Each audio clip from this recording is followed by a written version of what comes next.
Go to almost any city in the world and there is a good chance you'll find an apartment building with the number 13 written on its door, or perhaps it's spelled out in full, like this one in New York City. But if you're superstitious and refuse to risk testing fate by walking past that door, you may want to avoid cities like Amherst in Massachusetts, where the number 13 isn't just associated with bad luck but also with furniture moving by itself, objects flying across rooms, and disembodied voices in the dead of night. Welcome to the most haunted house in America. It was here in 1876 that the first case of poltergeist activity was recorded in the United States, setting in motion events that would not only terrify those who witnessed them but become one of the most famous haunting stories of the century. Our story begins with Helen Viola, a recent widow who had moved into the farmhouse on 13 South Pleasant Street with her son Charlie, daughter-in-law Annie, and her 5-year-old grandson Walter. It had been a wedding gift from her late husband, and despite its imposing size and reputation for being something of a local landmark, she'd gotten it at a bargain price. That was mostly because no one else wanted it. The previous owner had sold it quickly after experiencing some truly frightening phenomena that included regular shaking of beds, chairs, and tables. And even though Helen was skeptical about these stories, hoping they were nothing more than local superstition, she got such a low price that she couldn't refuse.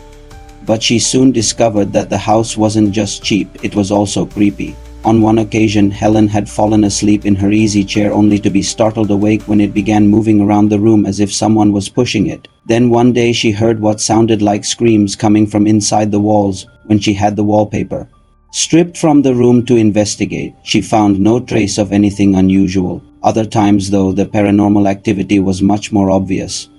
She once caught sight of a rocking chair moving all by itself in the corner of her eye, but when she turned to look properly, it stopped dead still. On another occasion, Helen had retired to bed when she heard the sound of a heavy cart dragging itself up the stairs directly outside her bedroom door. Knocks and bangs continued throughout the night, though, and when Helen went to investigate, she found nothing. But it wasn't long before the house claimed another victim.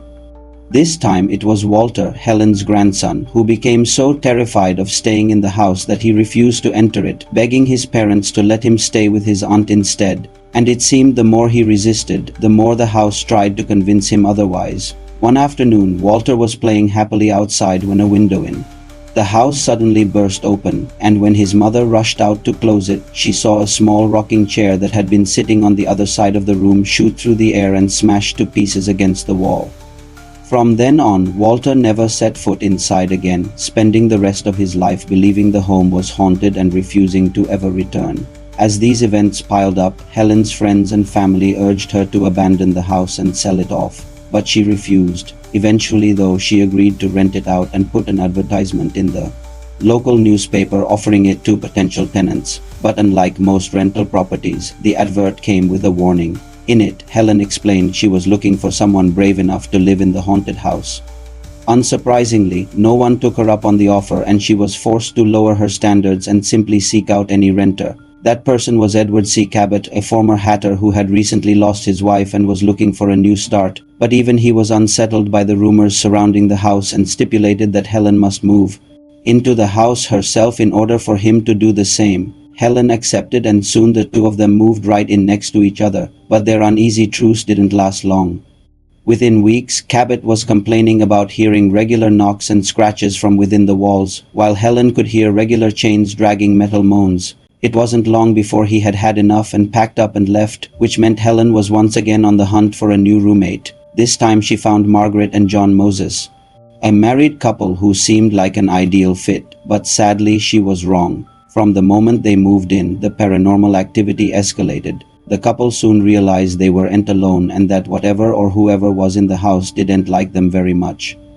At first, it was just minor inconveniences like footsteps behind them as they walked around the house and objects going missing only to be found somewhere else. But things soon became much worse. One evening, the couple were relaxing in their room when they heard the distinct sound of a rocking chair moving back and forth. They both assumed it was Helen in the room next door, but when they knocked to check, there was no reply. They then decided to investigate, but when they opened the door, they were met with the sight of a rocking chair moving all by itself.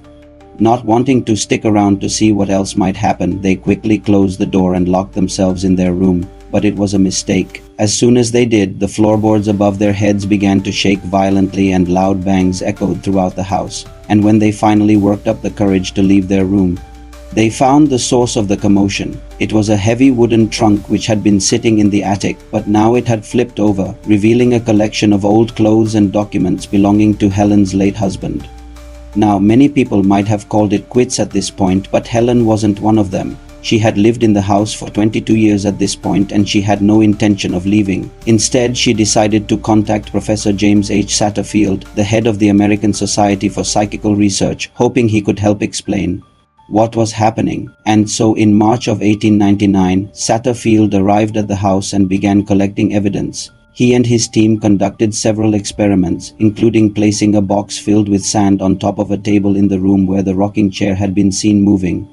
If the rocking chair really was moving on its own, then the weight of the box would surely cause the table to collapse. But that never happened. However, one piece of evidence proved particularly disturbing. When the professor placed his hand on the leg of the table, he suddenly felt an electric shock run up his arm, and although he dismissed it at the time as a trick of the light, a subsequent investigation revealed a wire running from the basement to the attic, indicating there really could be some kind of energy source at play. Still, these results were inconclusive, and Helen was desperate to find out the truth. So she turned to the local newspaper, The Republican, and placed an ad seeking the help of anyone who had experience investigating hauntings. That's how Helen came to meet Mina and Nathan Couch, a husband and wife duo who had built up quite a reputation in the field of spiritualism. Unlike Satterfield, the Couches weren't interested in proving or disproving the existence of ghosts. Instead, they believed them, and when they arrived at the house, they wasted no time getting to work. After interviewing Helen about everything she'd experienced, the Couches split up and searched the house individually, and it wasn't long before Nathan returned with a smile on his face. He had found exactly what he was looking for, a spot on the floor where the boards had buckled under years of paranormal activity. But when Mina went to investigate, she found something altogether different. In the center of the room was an old metal box that looked like it had been buried in the ground for years. It was covered in dirt and grime, and when Mina opened it, she found a collection of children's toys and other personal items. But the most disturbing thing was the scrap of paper that had been stuffed inside, which read, "Leave me alone and I will leave you alone." It was the breakthrough Mina and Nathan needed, and it wasn't long before they managed to make contact with what they believed to be the ghost of a little girl named Lucy. According to Lucy's spirit, she had died in the house under mysterious circumstances, possibly at the hands of her father. Although initially reluctant to believe it, Helen soon came around to the idea and even helped the Couches stage to communicate with the ghost. With the help of Helen and her mediumistic abilities, the team was able to locate the supposed site of Lucy's death, which they believed to be under the floorboards in the parlor. With permission from Helen, they then broke up the floorboards and found human bones, confirming their suspicions. The discovery made headlines across the country, and for a time, the house on 13th Street was known as the Ghost House of Hadley. But like most ghosts, Lucy didn't stick around to see the story through to the end, and over the following years, the property changed hands many times, with each new owner finding it impossible to ignore the strange goings-on within. At one point, the house was even used as an apartment complex, with paranormal investigators later claiming that all 13 apartments were haunted by different spirits. Today, the house remains standing, but now it's known as the Ellis Mansion, having been restored to its former glory. Visitors are welcome to explore its grounds, but not its interior due to safety concerns. And although none of the paranormal activity has been scientifically proven, the legend of the ghost house on 13th Street lives on. Now you need to watch Most Haunted Places in America or have a look at Scary Urban Legends from America's National Parks.